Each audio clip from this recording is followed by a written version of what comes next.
Hello and welcome to Legacy IAS Academy. In today's video, we are going to study about a devastating attack that Israel has done on Qatar, which has definitely drifted away any discussions with respect to ceasefire, but has also disturbed the long-standing peace that Qatar had so far with respect to Israel. Now, before we delve into the details of this news, let us quickly have a discussion, a look at where is exactly Qatar located. Qatar is located in the Persian Gulf. So, that makes Qatar one of the key members of the Gulf Cooperation Council. Remember this, that the members of Gulf Cooperation Council are all the countries touching the Persian Gulf, but excepting Iran and Iraq. So, countries such as Qatar, Bahrain, UAE, Oman, Saudi, Kuwait, these are the members of Gulf Cooperation Council who are the key producers of oil and natural gas from this region. Now moving into this discussion, that Israel has done an unprecedented attack which obviously has called for criticism from majority parts of the Asian and European nations. Qatar itself was a key mediator of negotiations with respect to ceasefire, with respect to transfer of hostages. So because now Qatar has been attacked by Israel, this has put the entire discussion of hostage negotiations at risk right now.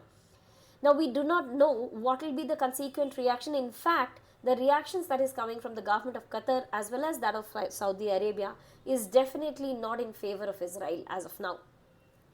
Let's look at about what has been the exchange of words between the top leaders of Hamas and top leaders of Israel. As of now, Israel has claimed that they have done this attack on Qatar largely because key leaders of Hamas who were involved on October 7th attack of 2023. October 7th attack was the Operation Al-Aqsa, which was initiated by some of the key leaders in Hamas in the Israeli territory, capturing the hostages and causing some large scale loss to life and property in the population in the Israeli territory. So as a retaliation, since October 7th, 2023, Israel has waged war against majority of the countries, of course against Palestine and some of the key supporters of Palestine as well as Iran, that includes Lebanon, that includes Iran itself, that includes Yemen and so many other countries.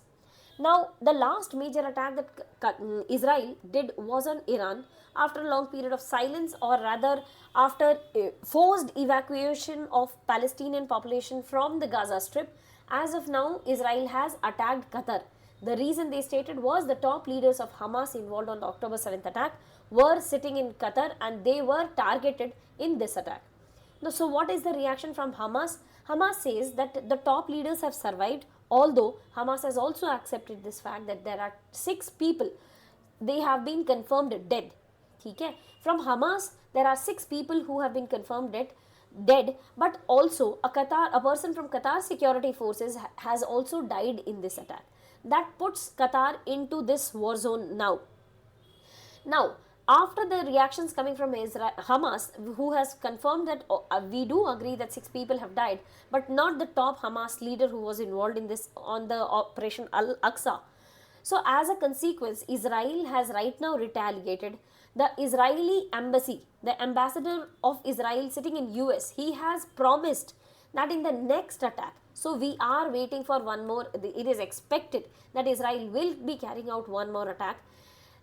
Israel's ambassador to US has vowed that in the next attack he will definitely be, or Israel will definitely be killing the Hamas, the leader of the Hamas who was involved on the October 7th attack. Consequently, let's look at the reactions that is coming from rest of the world and most importantly US, which is a key ally of Israel. If we look at the reaction that has been coming from the POTUS, that's Donald Trump, President of United States, he has stated that this attack was unfortunate and does not involve US. He has very clearly stated that this was a decision made by Prime Minister Netanyahu and it was not a decision made by me. This was a unilateral bombing inside Qatar which has put the entire negotiations as of now on risk.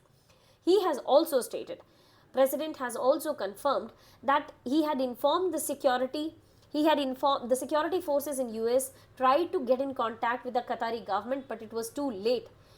He has mentioned in the post he has done on Twitter that I view Qatar as a strong ally and a friend of US and feel very badly about the location of the attack. He has told that unfortunate incident could serve as an opportunity. I believe this unfortunate incident could serve as an opportunity for peace. He is still expecting that there can be some amount of peace that can be negotiated as of now. He has stated that it was too late to inform Qatar. Now, as per the reactions coming from Qatar, he has stated that Qatar has replied that they did not receive any inputs from White House, they did not receive any input from Trump about the warnings before the Israeli attack. So Qatar has denied any reactions, any advices, any messages coming from White House. Now, talking about the international community, majority of the European nations, some of the major African nations such as Morocco, Algeria, Egypt, for that matter Sudan, and of course the Arabian Peninsula, some of the key allies of USA, for example Saudi Arabia. In fact, Jordan was one such country who had signed the Abraham Accords. Jordan had signed the Abraham Accords. That means they have negotiated peace with Israel. Even Jordan has condemned this attack that was very uncalled for.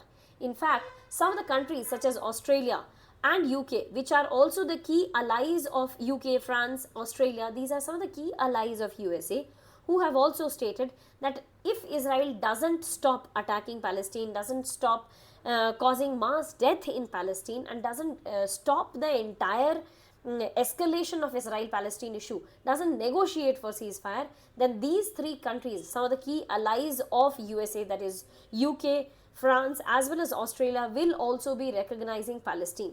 Let's have a look at which countries of the world has so far recognized Palestine.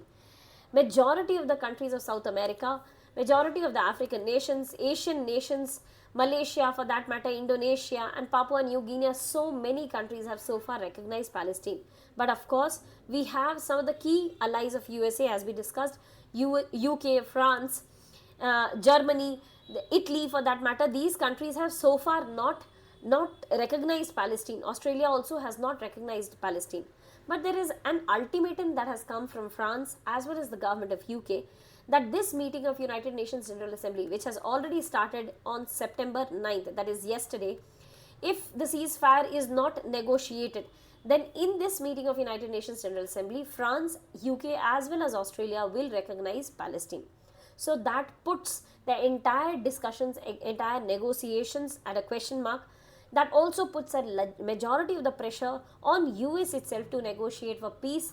That puts a pressure on US that they themselves should get involved and negotiate with Israel to ensure peace in the region. As we come to the end of this topic, if you have any doubt, please do let us know in the comment section below. Thank you so much and all the very best.